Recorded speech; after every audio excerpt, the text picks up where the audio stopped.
সকাল ৫টার সময় আমরা ডিগবয় পৌঁছালাম, যেখানে আমি কোয়ার্টারে থাকি। তো প্রায় ২৮ ঘন্টার জার্নি করার পরে এই যে ডিগবয় তিনসুকিয়া পেয়েছি। তারপর তিনসুকিয়া থেকে টেম্পো ভাড়া করে এই যে ৫টার সময় ডিগবইতে পৌঁছেছি। তো আমি যখন পৌঁছেছি আমার সোনা ভাই তো ঘুমিয়েছিল। ঠাম্মিকে ১৭ দিন পর দেখে খুব খুশি।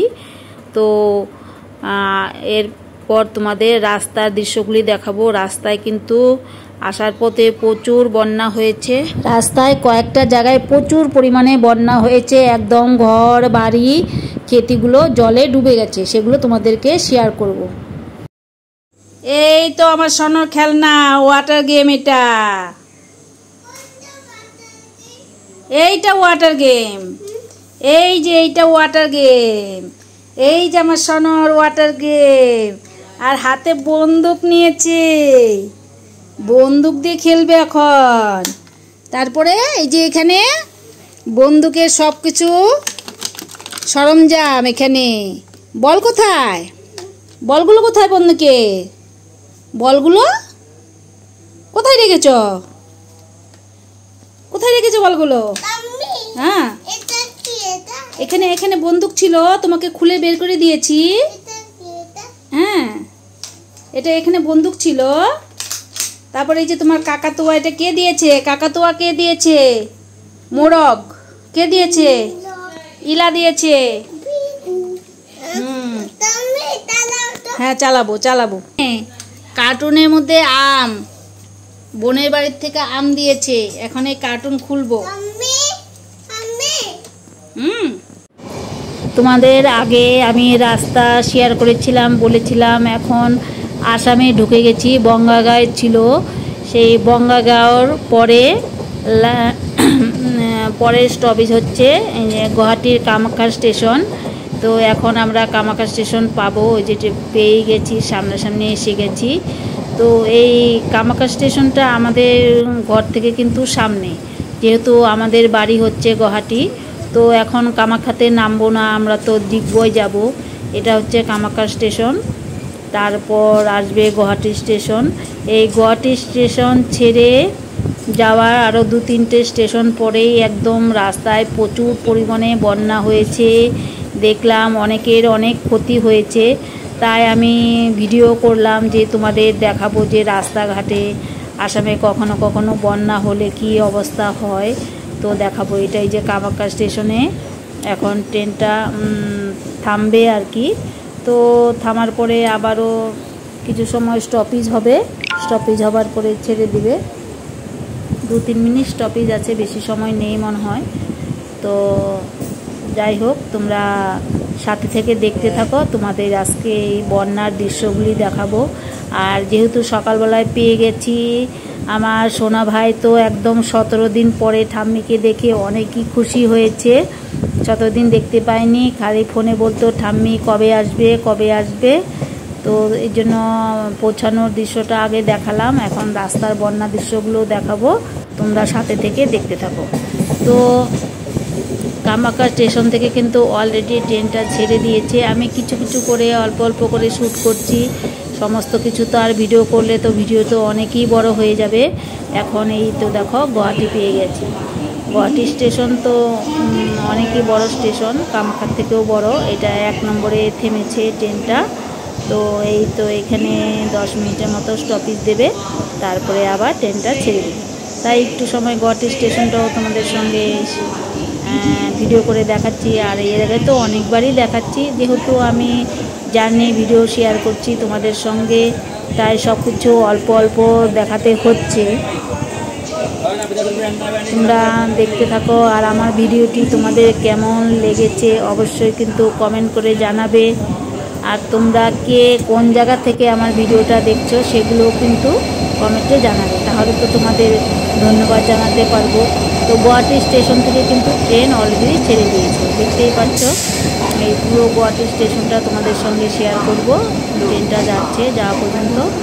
তো আমরা গুয়াহাটি যখন পেয়েছি তখন 3:30 হবে, আরও মোটামুটি 12 ঘন্টা জার্নি করতে হবে, তবে তিনসুকিয়া পাবো। তারপর তিনসুকিয়ার থেকে আমরা যাব ডিগবয়।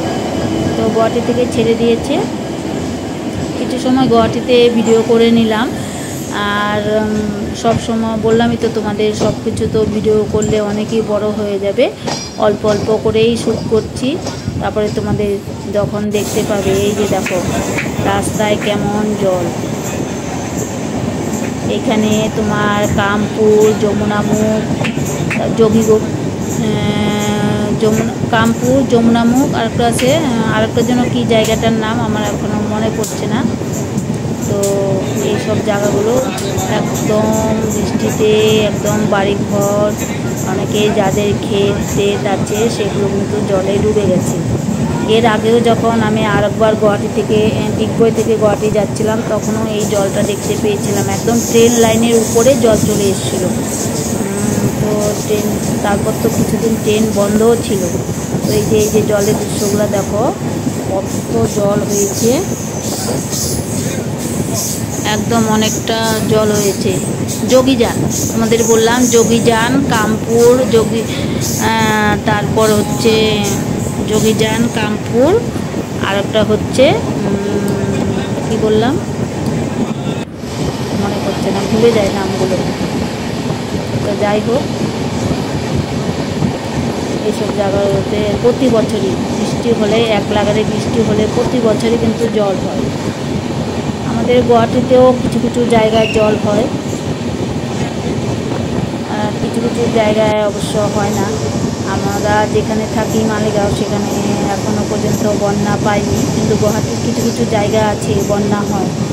তো এই জায়গাগুলো তোমাদের দেখালাম, যে জায়গাগুলো আমি বন্যা পেয়েছি। কিছু কিছু জায়গা কম আছে, আবার কিছু কিছু জায়গা বেশিও আছে, এরকম বন্যা হয়েছে।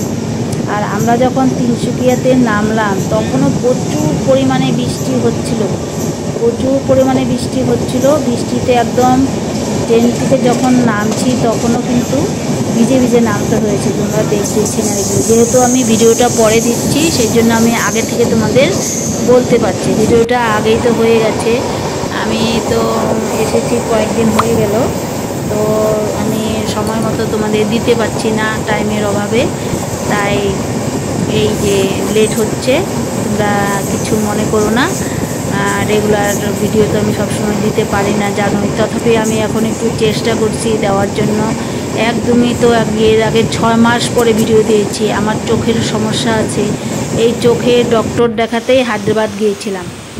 এই যে দেখো, কথা বলতে বলতে তিনসুকিয়াতে পৌঁছে গিয়েছি। দেখো কেমন বৃষ্টি, ট্রেনটা থেমেছে, আমরা এখন নামবো। এই দেখো একদম বৃষ্টিতে যখন আমি সেদিন নামছি, দরজা দিয়ে নামছি, একদম ভিজেই গেছি। এই যে এখন প্ল্যাটফর্মে দাঁড়িয়ে আছি। তো এখন তো রাত্রি বাজে 3:30। এই রাত্রি 3:30টার সময় তিনসুকিয়া পেলাম। তো প্রচণ্ড বৃষ্টি হচ্ছে। এখন এই প্ল্যাটফর্ম থেকে যেখানে ওয়েটিং রুম আছে, সেখানে একটু গ্যাপ আছে, তাই বৃষ্টির জন্য যেতে পারছি না, দাঁড়িয়ে আছি। প্রচুর পরিমাণে বৃষ্টি, তোমাদের দেখাচ্ছি। বৃষ্টির শব্দে আমার আওয়াজ শুনতে পাচ্ছ কি না সেটাও জানি না। তো এখানে কিছু সময় ওয়েটিং রুমে ওয়েট করব, তারপর দেখি কিসে যাওয়া যায়। তারপর একটা টেম্পো ভাড়া করে আমরা চলে এলাম। এই 5টার সময় ডিগবয় পৌঁছে গিয়েছি। এই যে তোমাদের আমের কার্টুন দেখাচ্ছি। এখানে কার্টুনের মধ্যে আম আছে, ইলা দিয়েছে। আমার বোনের নাম ইলা, আমার নাতি বোনকে নাম বলে আদর করে ইলা ডাকে।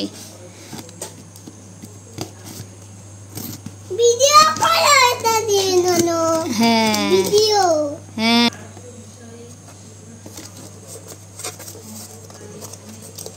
এই দেখো আমগুলো পাকতে ধরা শুরু করে দিয়েছে। এখন বের করবো একটা একটা করে। দিদি,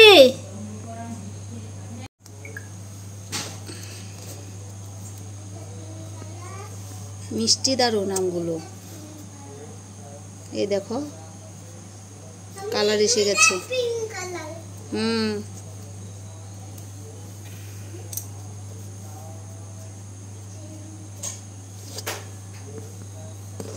ওগুলো কি কাঁচা, যেগুলো রং লাগে নাই? হ্যাঁ, গরমে এত দূর থেকে আনা না। তো বোনের আমের কার্টুন খুলে দেখালাম, আর এদিকে দেখো মিষ্টি দিয়েছে, 2 রকমের মিষ্টি আমরা রাস্তায় খেয়েওছি। আর এই যে এখানেও নিয়ে এসছি, মিষ্টিগুলো কিন্তু অনেক টেস্ট। এগুলো হচ্ছে রসকদম আর ওগুলো হচ্ছে চমচম। তো আমার নাতিকে দিলাম, সবাইকে দিলাম, খাওয়া হচ্ছে। আমার ভিডিওটি তোমাদের কেমন লেগেছে অবশ্যই কমেন্ট করে জানাবে, আর তোমাদের ফ্রেন্ডস এবং ফ্যামিলির সঙ্গে শেয়ারও করবে। কেমন লাগছে? ভালো। কে দিয়েছে মিষ্টিটা? কে দিয়েছে? রসকদম। এটা কি বলো? রসকদম। কে দিয়েছে বলো তো? এটা ইলা দিয়েছে, মাসি ঠাম্মি দিয়েছে। খাও খাও নাও। তো ভিডিওটি কেমন লেগেছে অবশ্যই লাইক করবে, আর আজকে ভিডিওটি এখানেই রাখছি। আবারও দেখা হবে অন্য আরেকটি ভিডিওর সাথে। টাটা।